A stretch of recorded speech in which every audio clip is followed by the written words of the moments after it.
News Talk KVNU. The information from the pretty balanced perspective. Online at kvnutalk.com and on the KVNU mobile app.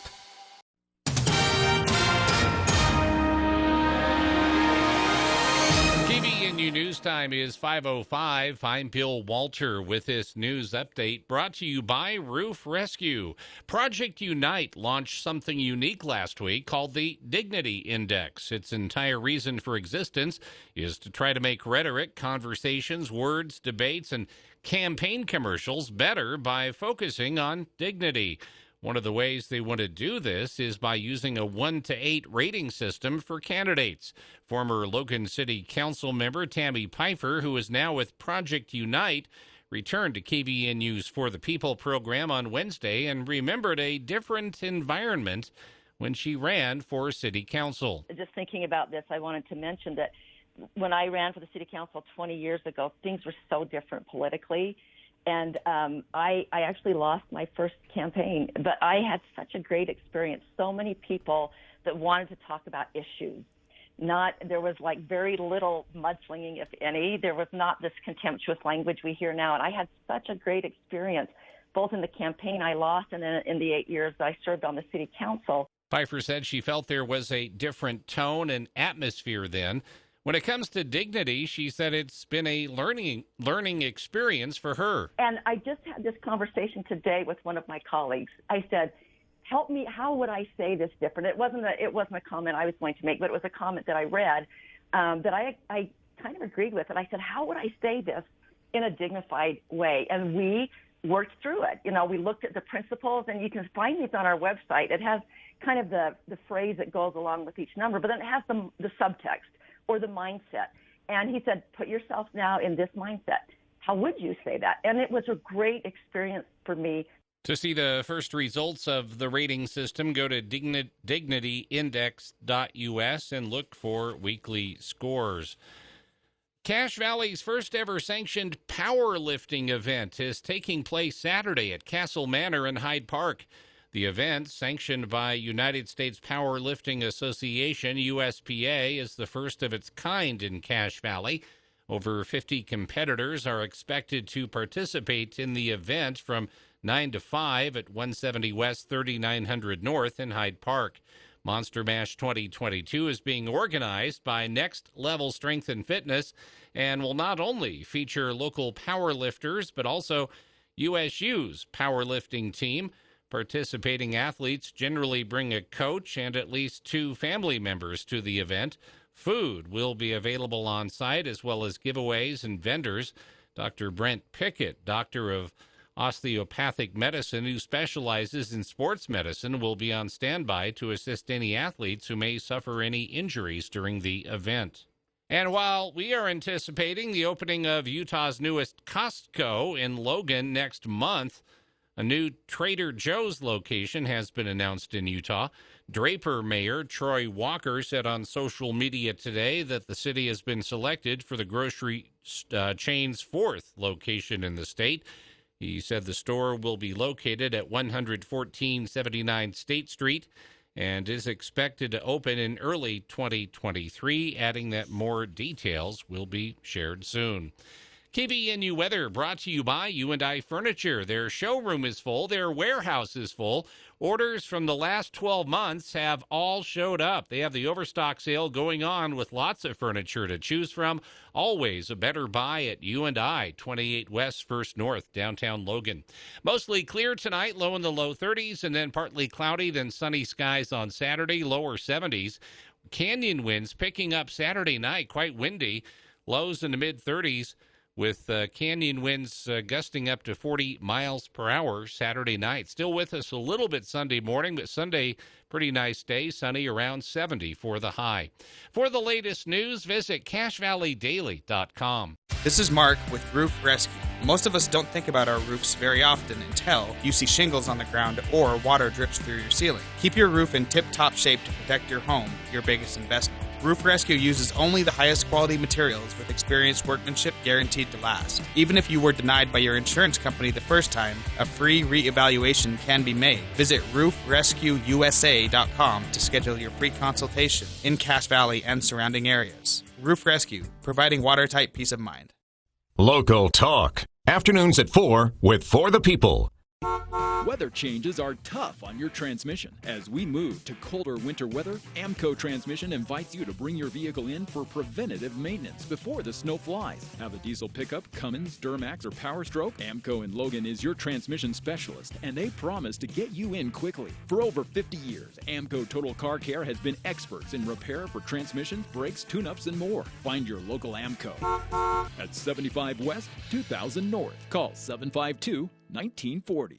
With the arrival of fall, potential heavy rainstorms, fallen leaves, and debris, the Cache Stormwater Coalition would like to remind you of a few things to be mindful of. Clean out all the leaves and debris from your rain gutters. Use a broom or rake to remove leaves and debris from the top of storm drains, as clogged storm drains can lead to flooding. Don't keep piles of yard waste in your yard, on the sidewalk, or street. Use a green waste recycle bin, and check with your local city office on where to place collected leaves for pickup. And when it snows, remember to keep the snow away from curb and gutter and storm drains. We can all make a difference if we do our part. Brought to you by the Cache Stormwater Coalition.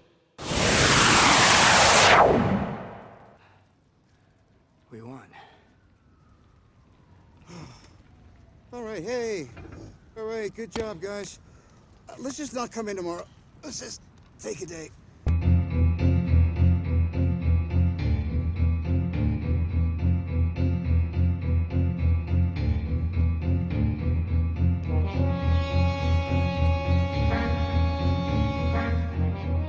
Welcome back to the For the People Movie Show with Andy Morgan joining us for hour 2 of the movie show, actually, if you're just tuning in. This can't be John Williams. It is. This sounds like Jaws, the jazz theme. It's the part of the Jaws theme no one knows because it runs really quiet under the opening credits. But, yeah, it's... You're going to need a bigger boat. You're going to need a bigger boat. Let's actually talk about that. Scary movie moments. That's why I played it. Jaws. Because that's there's still one of the scariest scenes in a movie, not a horror movie, in Jaws. You know how many things that Jaws spawned in terms of like how to do a movie going forward? Two of my what I feel like are 2 of the scariest movies still. And people laugh when I always say Jaws. They're like, "You think Jaws is scary, you moron?" The shark looks so dumb. We should define scary because I've thought about this a lot over my life because I'm a horror movie fan. Makes you make diamonds. There's 3 kinds of scary. There's it makes you make diamonds. There's jump scary, which is usually the slasher flicks, and that could also be combined with like gross scary, I think. Jumping gross, because a lot of times that's what you can have jump scares in non-horror movies. Like think about some things in like Raiders of the Lost Ark where like some skeletons fall out of the wall or something, and you're like, guys, just stuff you're not expecting. That's jump scares to me. So there's jump scary. There's overall tension scary. Yeah, which somebody's walking down a dark hallway and you know that maybe somebody's lurking there and you're just waiting for somebody to pop out. But I classify 7 as a horror movie. It's a thriller, but I classify it as a horror movie because the overall the atmosphere and tension of that movie is a horror movie. Atmospheres, that's a great it's almost like the atmosphere and tension. Yeah. So there's I think there's jump scary, tension scary, and then there's just uncomfortable. That's like Midsommar. Yeah, which is really Midsommar's not a very scary movie. No, you're never like booga booga booga, right? But you don't breathe. Yeah, you don't. The movie you're opens, white knuckling it through, and you're like, it's like, I was pretty calm when they're in the apartment in the first 3 minutes of the film talking about their trip to Sweden. But even that, you're kind of like, ooh, this ain't going well, is it? Yeah, because but they're in an apartment in the daytime. So you know what it is? It's almost voyeuristic because you're privy to conversations that other people aren't privy to, and then it makes you uncomfortable because everyone's like, you're kind of like, it's like the secrets. Yeah. And so you're just sitting there like cringy, like, oh, this is uncomfortable. And I would classify that kind of uncomfortable as, well, it's ironic too. I mentioned this. Maybe we'll talk more about it. But there's a series on Netflix that I finally watched. It's old, and I watched it because I heard that kind of a spin-off came out this week called with similar title. So I went back and watched the original. I kind of mad it before. I wasn't that excited about it. It's really good. Talk about it in sometime else during the hour. But I point that out to say in that series, it's classified as horror, because it's a vampire show. Well, I'll just say it. It's called Midnight Mass. Maybe you've watched it already. I told him. I was going to wait because I didn't want to dominate the first few minutes. But I'll just quickly say it. It's excellent. I'm sorry I didn't watch it before. It's really good. You should write an apology to Mike Flanagan. Well, and Mike Flanagan did some of my favorite horror series so far, like the Haunting of Hill House and the Bly Manor. Bly Manor. These are just really, really fresh. Did you know that he also directed Hush? Yeah, which was creepy. Did you also know, ready? Did you also know that he directed Gerald's Game? I didn't know that. Did you also know? That's actually, Gerald's Game, the movie, was better than the book. I'm going to do this 2 more times. One of the few times I've said that about Stephen King. Did you also know that he directed Dr. Sleep? I didn't know that. Did you also know? Wow. Hang on. I'm noticing a pattern. Let me back up. He also directed Ouija. Is that how you say it? I did know that. Ouija or Ouija? Ouija. We were debating this the other day. Ouija. Yeah, somebody said it's a Ouija board. I think it's actually pronounced Ouija. It's Ouija but board. we say it Ouija for some reason. Not me. Only morons, dude. Just kidding. No. He's good. Ouija Origins of Evil. I need to clarify that. Oh, the sequel. That was good. Yeah, that was better than yes. That doesn't happen often. But he's just good. And this Midnight Mass is good. But the reason I bring it up now is it's classified as a horror series. And I wouldn't. It's not. There's a vampire, and the vampire does vampire things, but it's never scary, really. I mean, there's some scenes that are a little tense. No, but his eyes glow. There are some scenes that are tense where they kind of make you feel a little tense for a second, but it's quickly resolved. It's not a horror movie. It's not a series. It's not a horror series. Just it has a vampire in it, so that's where it falls. It's kind of like Sopranos. The Sopranos was actually a family drama. And that's what this is like. But it's a small town drama. So all the relationships between these 170 people that live on an island off of Maine, and that. So is that? But it's horror because it has a vampire. No, this is great. But it's not scary. No, this is great. This begs a question that we should consider throughout the hour. What is scary? So does an excellent horror movie have all elements?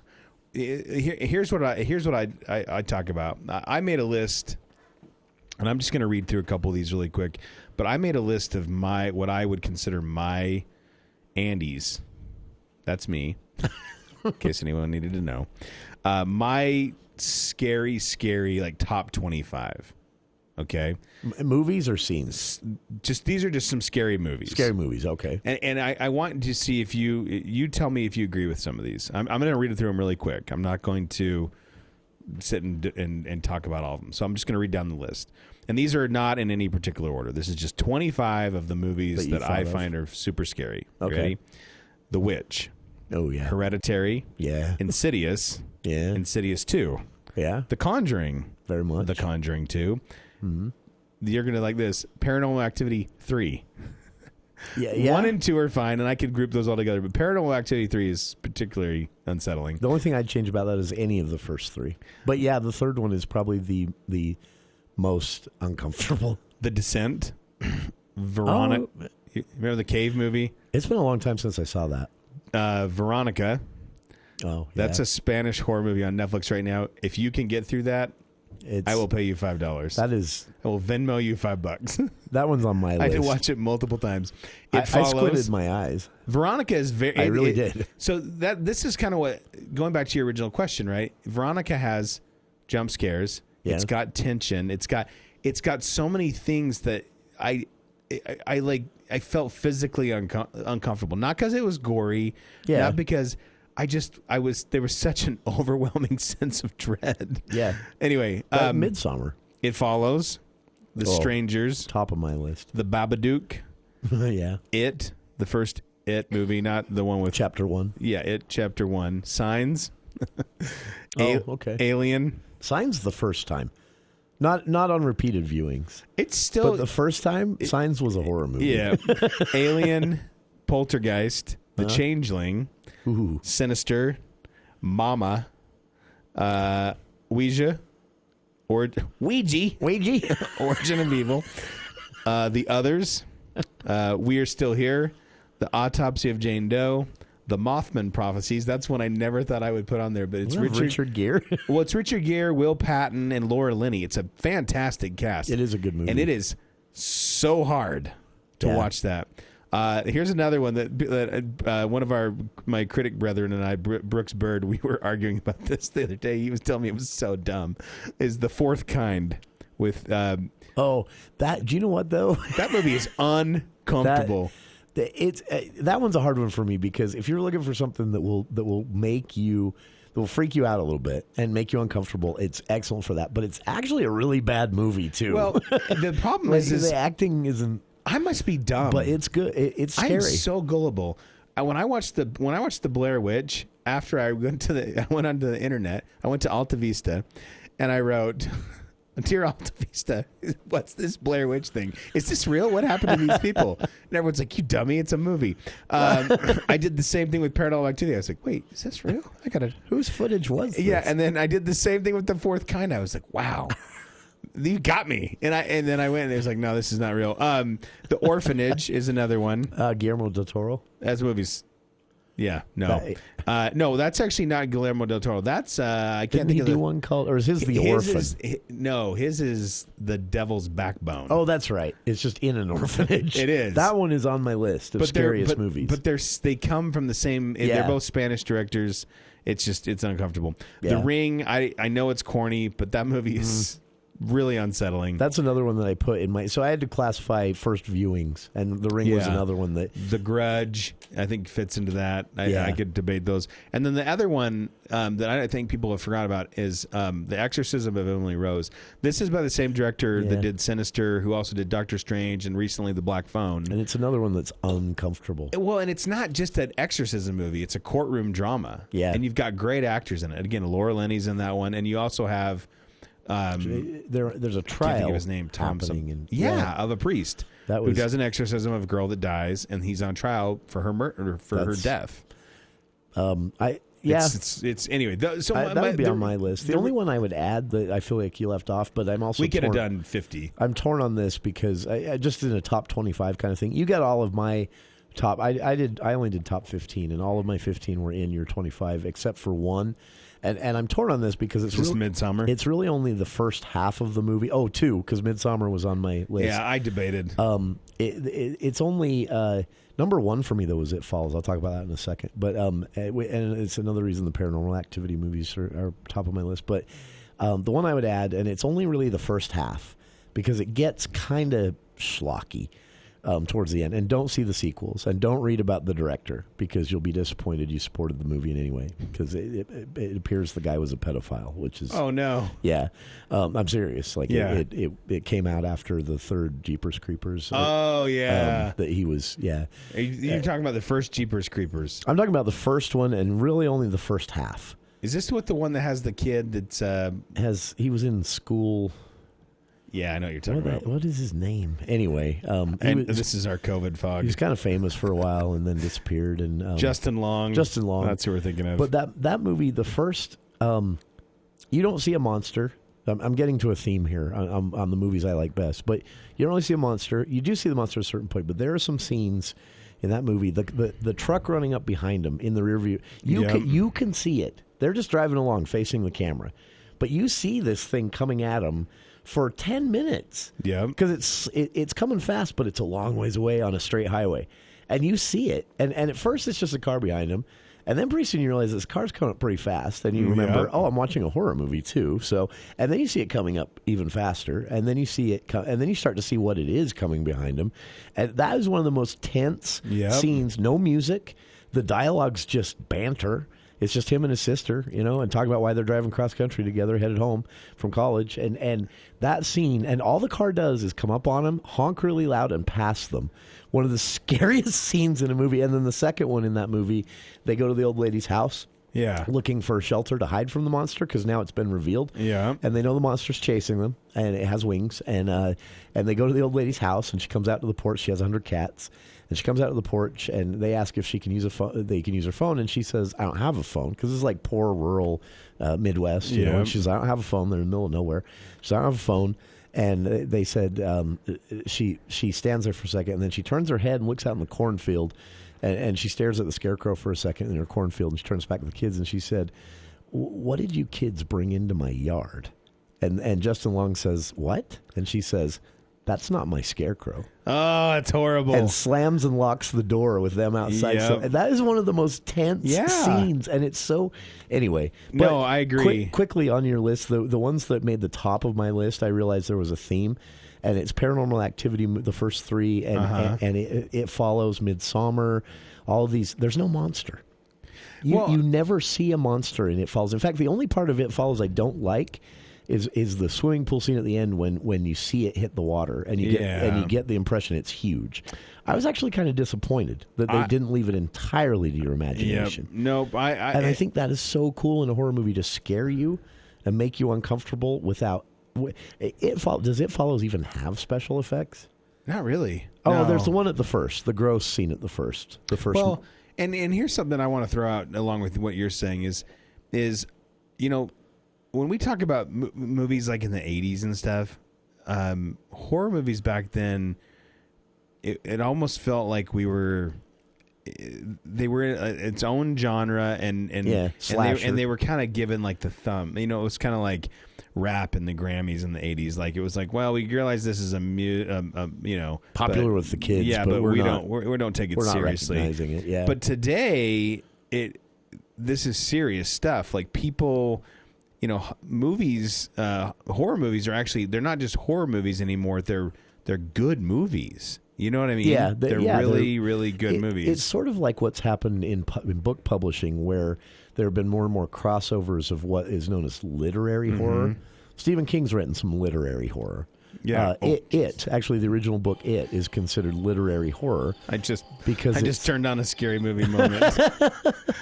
You're right. It's literature, but vampires and stuff like that. and that's I posed this question to people on social media. I don't know, the one question I got a lot of, or the one answer I got, and I'm sorry, I promised myself I wasn't going to criticize people's selections, but here's a criticism. The one I got was I got over and over again The Shining, and I got you and I are in the same boat. I think The Shining is one of the most overrated. Read the book. Overrated movies, just in general. Yeah, and I don't find it scary at all. The book is far scarier because it's atmospheric. I offended somebody yesterday because I said the original Halloween from the 70s was more of a comedy. Now when you watch it, if you watch it. But that actually holds up with. I remember as a kid, Nightmare on Elm Street horrified me, and now it's a comedy. And I watched it again recently because they put it on Netflix. I watched it again recently, and I'm like, there is nothing scary in this. I know you have along to take the lines of things being serious. Did you know this Nightmare on Elm Street 2? I won't get into why because we get down a whole rabbit hole. But did you know it's taught in college classes? I did not know that. Gender roles, norms, and mores. That is interesting. Is a college class that's taught at Purdue University, and one of the movies they explore is Nightmare on Elm Street 2: Freddy's Revenge. Huh. And that intrigues me. If you want to Google it, you can. I won't bring it up on the show because we'll get down a hole. But we got to go to a quick break, and then I should throw out the numbers again. Yeah, we should talk again. We want to know your scariest movie moments. I promise I won't laugh at you. And then also, the Halloween franchise wraps up this weekend. Yeah, and I got a little review for you on that. Halloween ends. We can talk about a couple things there. Okay. Talking scary movies and movies in general, what's new in theaters, what's new on the streaming services, what you can watch if you want to, as Andy says it, make a diamond. All of that coming up right after this as the For the People movie show continues. News Talk 610 AM, 102.1 FM, KVNU. This is Dr. Red, chiropractic physician with Red River Health and Wellness. Have you been suffering and you can't find any answers? I actually suffer from depression and anxiety. I also have had severe IBS problems. I actually had gone into a different doctor of mine because I thought maybe I was starting to go through menopause and had problems sleeping, and I wasn't resting well, and just everything felt wrong. Red River Health and Wellness can help. I am now back at work. It's easy. I get through things effortlessly at work, and it's been a life-changing for me. I'm sleeping better at night. I have full energy all day. I don't have those slumps where I need a nap. It's been amazing. It's been a good journey for me. Our goal is to teach you and educate you so you know how to manage your condition a lot more effectively, and you know what to do and what not to do for the rest of your life. Schedule your appointment today at 855-55-RIVER. Red River Health and Wellness with offices in Logan, South Jordan, Springville, and St. George. Call Red River today. Jessup Insurance invites you to attend a friendly, no-cost educational Medicare meeting Wednesday, October 19th. Jessup Insurance will answer questions and simplify the entire Medicare process, all while enjoying a yummy dessert. Wednesday, 7 p.m., October 19th at Jessup Insurance. Call 213-3200 for more information or stop at 530 West, 465 North in Providence. Wednesday, October 19th. Jessup Insurance and Retirement Services. Let us guide you. The best girls soccer in the state is being played right here in northern Utah. On Saturday, top-ranked Mountain Crest hosts number 9 Logan, while second-ranked Ridgeline hosts 7th-ranked Skyview in the 4A girls soccer playoffs. Both games will be video streamed with live play-by-play on Cache Valley Daily Saturday afternoon starting at 1. It's the Mustangs versus the Grizzlies and the Riverhawks versus the Bobcats. Saturday at 1 on CacheValleyDaily.com. So many social engagements. So little time.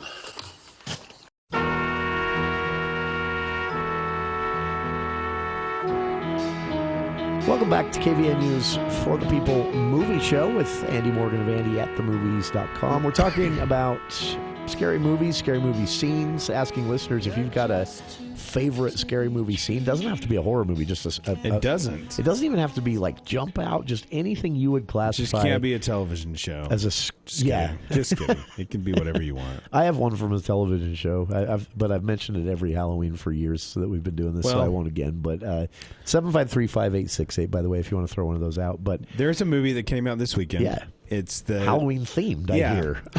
it's actually called Halloween Ends. And here's this is the third in a trilogy, right? It is, yeah. I mean, there's been a lot of Halloween movies over the course of, since John Carpenter's original.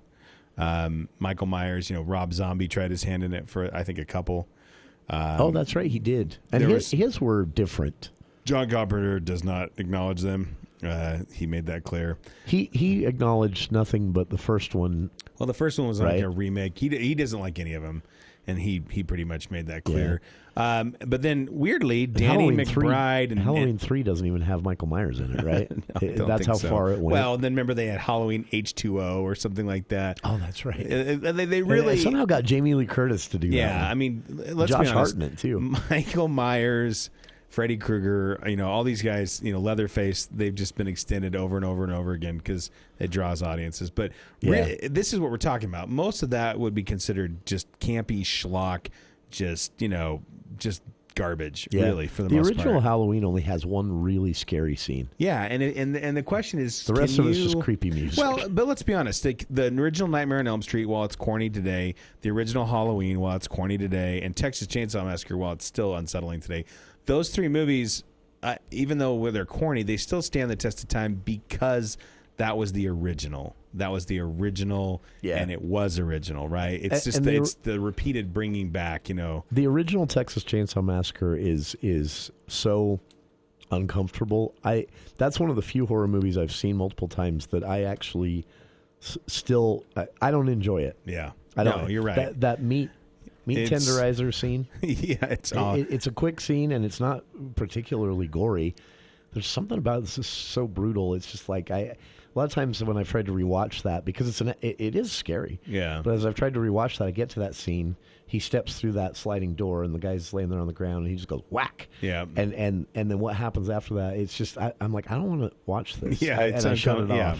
Yeah. So, but if you've never seen it, it is one of the scarier horror movies in the classics. Yes, realm. it is. And that started Tobe Hooper's career. But this, for better or worse, right? In 2018, of all people, Danny McBride and his whole crew, which are usually associated with comedy, they brought back Halloween. But what they did, what I liked about it, was they took it and they said, okay, look, let's end it. Well, but that's kind of how I felt about that. But they fast forwarded. They said, what would happen if 20 years later, 30 years later, Laurie Strode, she's in her 60s, 70s, whatever it is. So this Michael Myers is in an institution. This is a trilogy, but McBride said, think of this as one long movie, 6-hour movie that is actually the first sequel to the original right, Halloween. Exactly. They just basically said, forget that there was Halloween 2, 3, 4, H2O, all that crap. Yeah. And we're gonna do here.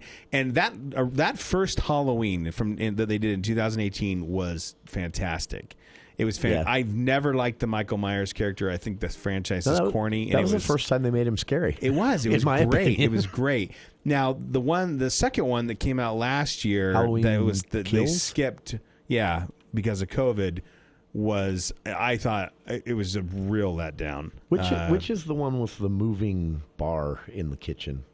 There's a thing that moves and there's a stairway that goes down to the basement. That's the first one. That's the first one. Okay, that one was good. Yeah, that was the first one. Halloween Kills, not great. A lot of things happen with characters in that. I think that one, they started to try to get a little messagey in the movie, so they were like, hey, what happens when we all get together as a mob and we gang up and sometimes we make dumb decisions, blah, blah, blah. Yeah. This one, Halloween Ends, it's better.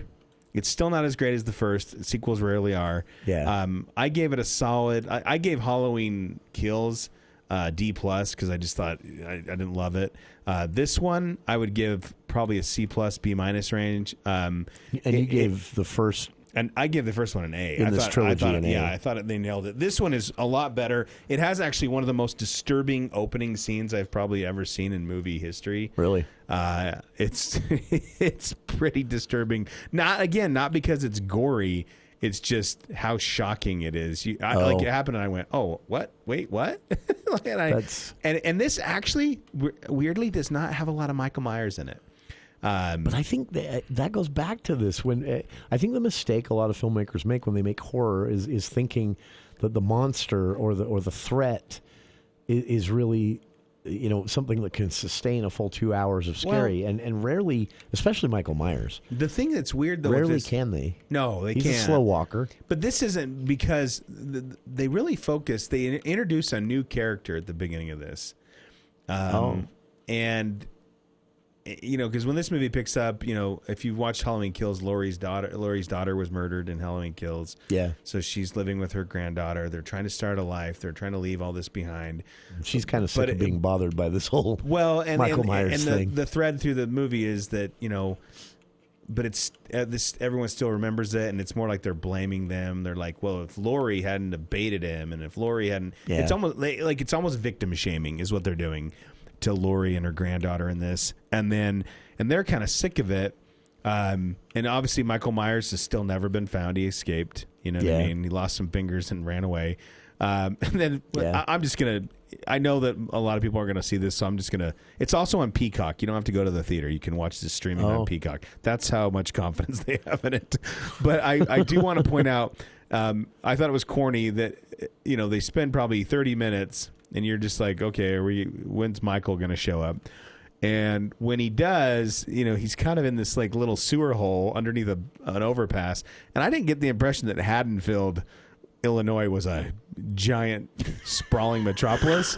And so what cracks me up is they're like, yeah, we've been looking for him. And I'm like, yeah, but you failed to check the one sewer hole that looks like somebody lives there.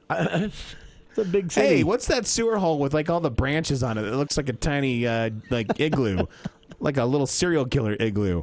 It just made me laugh. But then I thought, what probably happened is people walked by and they were like, yeah, no, I'm not going in there. And those people were smart. Anyway, but they introduced this whole new character at the beginning. And I'm trying to think of his name. Lori's was obviously Jamie Lee Curtis. Corey. That's what I thought was weird. Yeah. Corey and Lori. Anyhow, I thought that kind of threw me off a little bit. And it's just like this good kid, and he gets involved in a tragedy that, again, when the movie starts, and I thought it was kind of I liked it, but I think they kind of went off the rails a little bit, and then they kind of try to bring Michael back a little bit towards the end. He's like just an afterthought. And then it all wraps up. And I won't tell you how it wraps up. But if you like the Halloween franchise, you can watch it on Peacock. If you want to go, it's a fun thing to go see with a bunch of friends. You can all giggle through the theater. Actually, the only time you're allowed to not talk, but be loud in the theater is when you see a scary movie. That's my only exception to the Andy's please shut your mouth in the movie rule. You still can't turn on your phones. I remember seeing, and it was awful. I don't recommend it. It's not on my list, and it's not an Andy's, but I remember seeing Paranormal Activity 4, and because of the first 3, you have expectations. Yeah. And there's that scene where she's sitting there at the computer with the light on her face, and there's this open closet door behind her, and there's something in the closet. And I remember the entire theater, you could start to hear this little chatter. Yeah. And then eventually you're hearing people going, ooh, like they're making noises. And then one guy just shouts as loud as he can,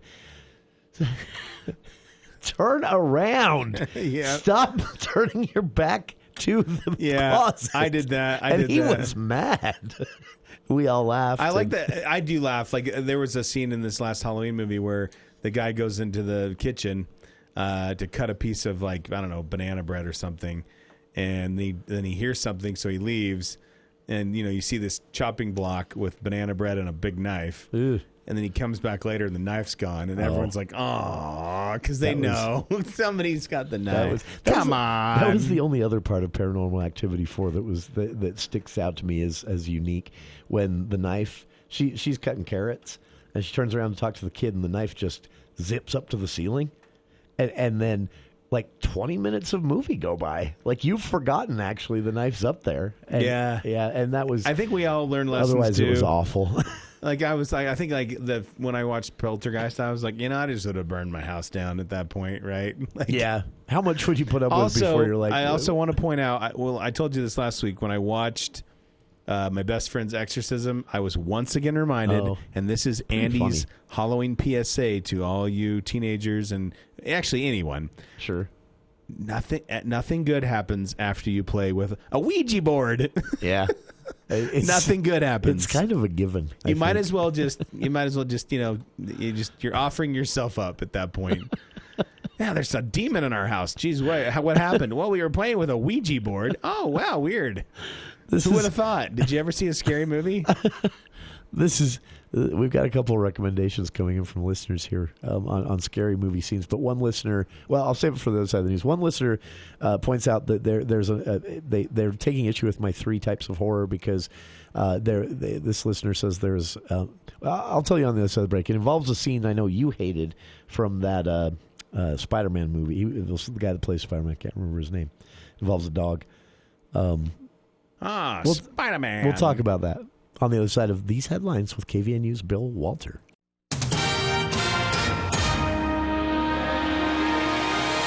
Thank you, Jason. KVNU News brought to you by Northern Steel Buildings. USU's Institute for Disability Research Policy and Practice is celebrating 50 years of growth and service in the disability field. The Institute's current executive director, Matthew Wappett, said in its early years it was a school, as parents of children with disabilities did not want them institutionalized, and public schools were not equipped to take in students with disabilities. So the Institute started as a school, but as we built capacity in the community and as laws changed and special education came into being, we had to shift our focus from less actually training, kids with disabilities to helping support families and professionals and others who serve them.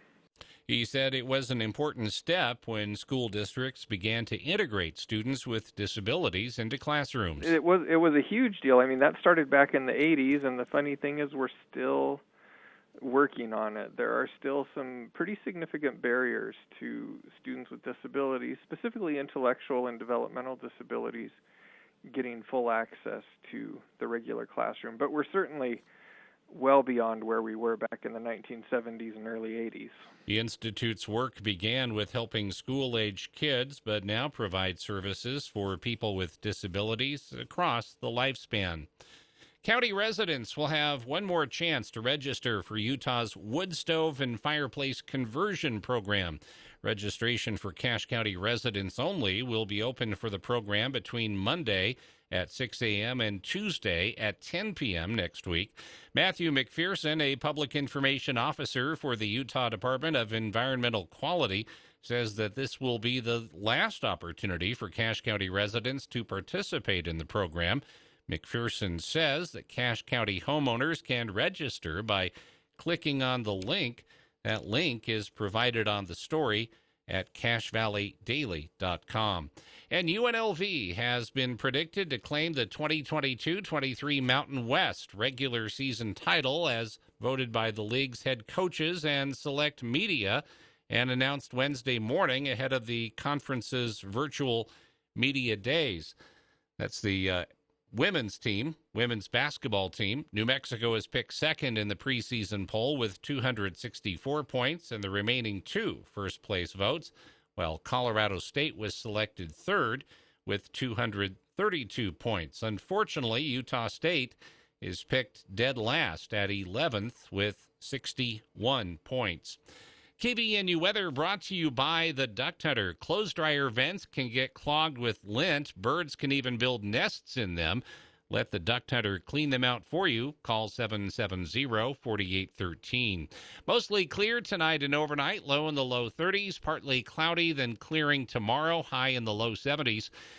Clear skies Saturday night. However, winds pick up. Winds out of the canyon areas, out of the northeast, 10 to 20, increasing to 20 to 30 miles an hour after midnight, with gusts up to 40 miles per hour.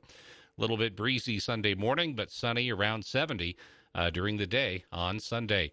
You can always get more news at CacheValleyDaily.com. We might all agree that a vacation to Vegas is good, but Hawaii is better. Same thing when you're building. Wood is good, but metal is better. If you're considering a new building for your farm or business, let Northern Steel Building show you the benefits of metal. Metal is stronger with little or no maintenance, and it doesn't burn. Find out how affordable a metal building really is by visiting northernsteelbuilding.com. That's northernsteelbuilding.com, or call 435-677-7300.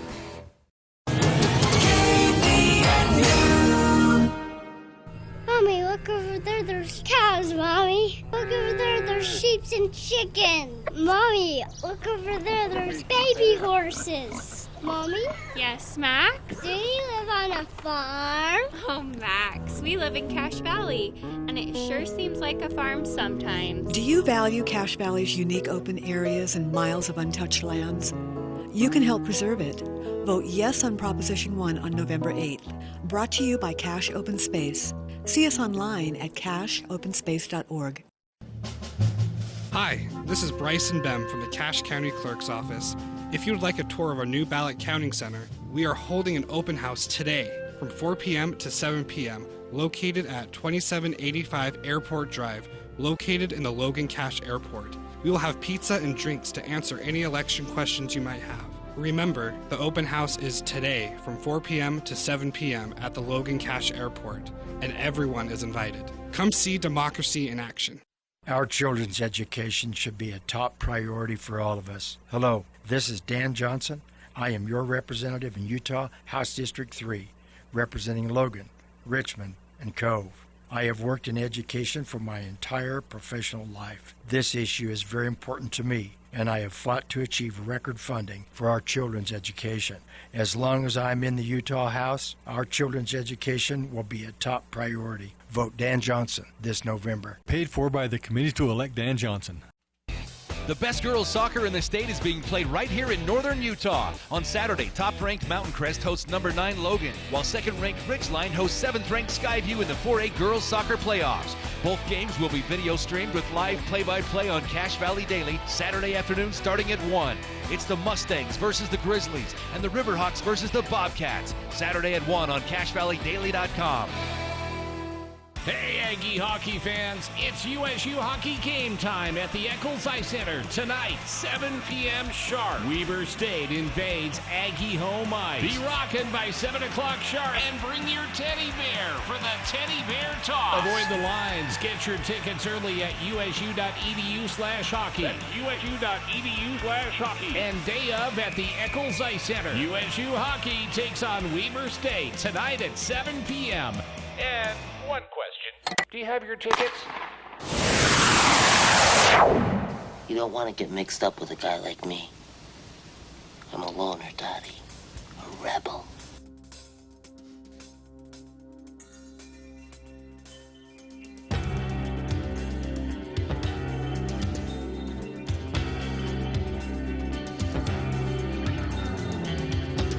Welcome back to the For the People Movie Show with Andy Morgan here in the studio. Been asking listeners for their favorite movie scenes, scary movie scenes, and we've got a few to list our own. And Andy, just quickly, a listener chiming in, not really with a suggested movie scene, but back to our starting conversation in hour 1 of this extended movie show about defining scary, and me saying there's 3 types of scary: tension, jump out scary, and then just kind of an overall like oogie. Anyway, this listener says they would suggest a 4th category, which is I'll define this for him as ew, I'm shutting this off, and it's a special kind of uncomfortable which you would normally see in a horror movie, but it's usually not, and it's usually where someone so. This listener cites something that you also objected to, which was a dog drowning scene. Oh, I hated that. Chaos Walking with Tom Holland. Yeah, where the bad guy drowns a puppy, and that's a 4th kind of. But I would say that's the unenjoyable kind, and you just don't want to watch the rest of the movie. And there are some scenes like that, but yeah, I wouldn't put that in with that overall oogie feeling that like 7 gives you, or Texas Chainsaw Massacre gives you that too, where you almost feel like you need a shower after you watch it. Yep. But then another listener cites a scene in. I thought this was interesting because this is not a horror movie at all, but a scene in an action movie that starred. What's his face? I've deleted the comment. Dang it! It's a movie that's the story of a kind of based loosely on a true story of a doctor who kills his wife and tries to cover it up. But it's stolen, and the listener doesn't know this, but I happen to have read this before. It's actually stolen from an old play that became a movie called Wait Until Dark. Okay. And it is a very scary... Wait Until Dark is kind of a crime drama. The main character is blind, and she gets accidentally wrapped up in the mob. Because they realize she's blind, she can't identify any of them. So they start. This is Audrey Hepburn. Yeah, so they start hiding bodies at her place and killing people in her upstairs, and because she won't recognize them, even if she happens to hear what's going on. And then there's a scene at the end when she's blind and it's dark, and she's going to run away from a guy that you don't know is in her apartment, and he comes flying out of that closet. And even on the stage, when you see it there and you know it's going to happen, it still makes the entire audience jump. And that scene was kind of recreated in this movie that I can't remember the name of now, and I've deleted the comment. So yeah, thrillers can have extremely scary scenes. Yeah, I was thinking of some, for me personally, this is going to sound corny because, we talked about Signs being like, you said, it's only scary the first time you watch it. Yeah. One thing I think that is a good horror attribute is, we talked about this with Jaws, like the things that you don't see, that you kind of have to, that you sort of picture. Yeah. That it's not completely on set, but and sometimes when you see it on screen, it ruins it. Like The Village. Yes. The Village is so great for 20 minutes. It's great for the first half, and then the movie changes when they are like they reveal the monsters, and then you're like, they're basically, this is just lame so you now. know, it's not them. Yeah. It's us. It would have been way Booga booga. Would have been way cooler if there had actually been. And then it just gets worse, right? But the whole first part, I was like, they should have just been real monsters. I love the first part of that movie. There's a scene in Signs, and the reason I feel like this scene is so scary to me and unnerving, even today when I watch it again, is because for 3 reasons. And it's the scene where, they've already had some strange occurrences, and Mel Gibson's asleep in his bed, and he's woken with his daughter, and she's staring at him in his face. Oh, yeah. And she says, "There's a monster outside my window. Can I have a glass of water?" Yeah. And I think about how many times my kids when they were young, you're dead What? asleep, and you wake up and they're staring at your face and they're like, "Dad, I'm sick." You know what I mean? And you're like, and so every parent knows what that's like. So he gets her a glass of water. They go in, and then M. Night. This is at his heyday.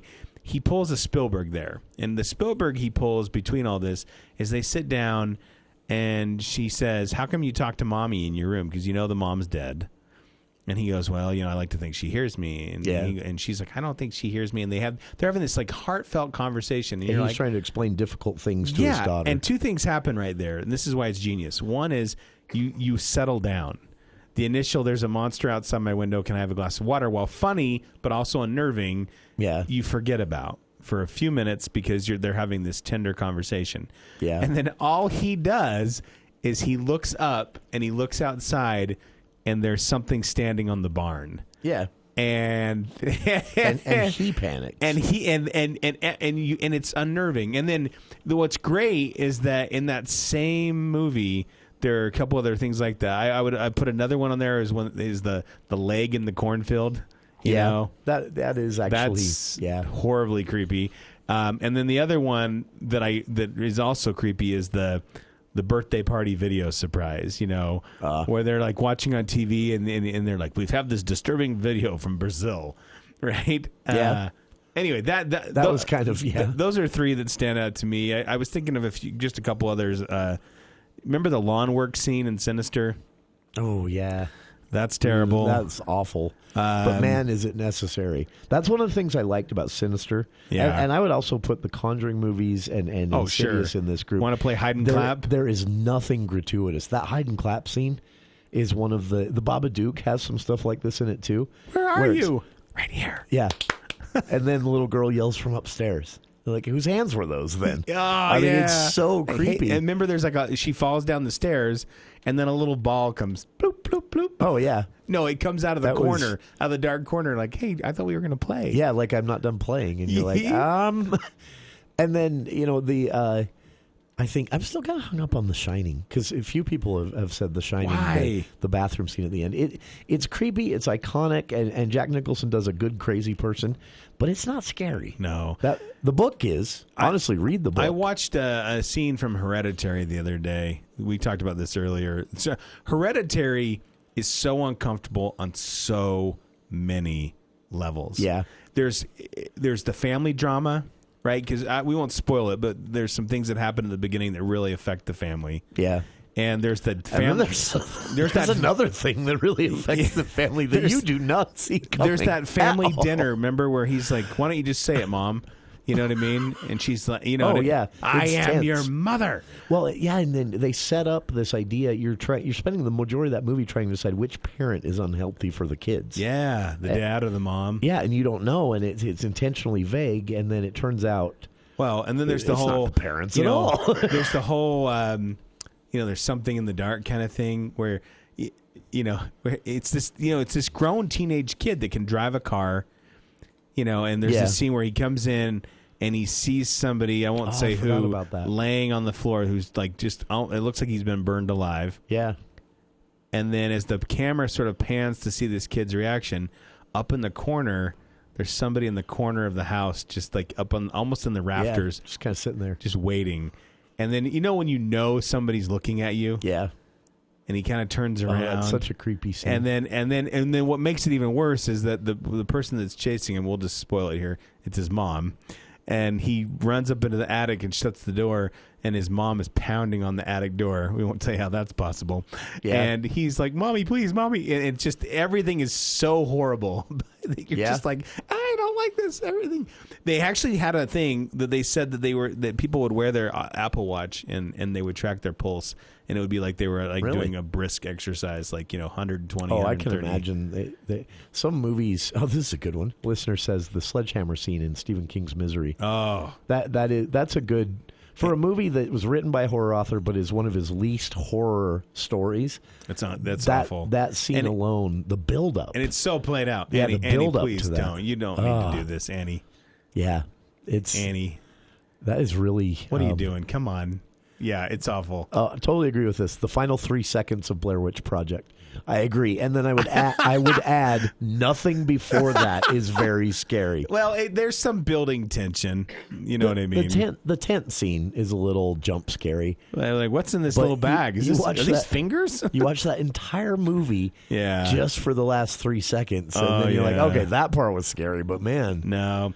Well, next week we won't be. We can talk a little bit more about this next week, but we will. The movie next week. I know you're excited. We should spend some time on It Follows. We should. Just that movie, an exploration of why it is so tense. Well, and the movie we'll talk about next week that's coming out. I know you're waiting. Black Adam. And it's not a scary movie. It might be. It might be scary in a way. It's got Pierce Brosnan in it. It looks. I don't know. It looks intriguing. I'm hearing interesting things. It's either going to be horrible or a movie that people talk about for a long time. We'll also talk Lord of the Rings season finale next week. Yeah, season finale of Lord of the Rings. You also have coming up on season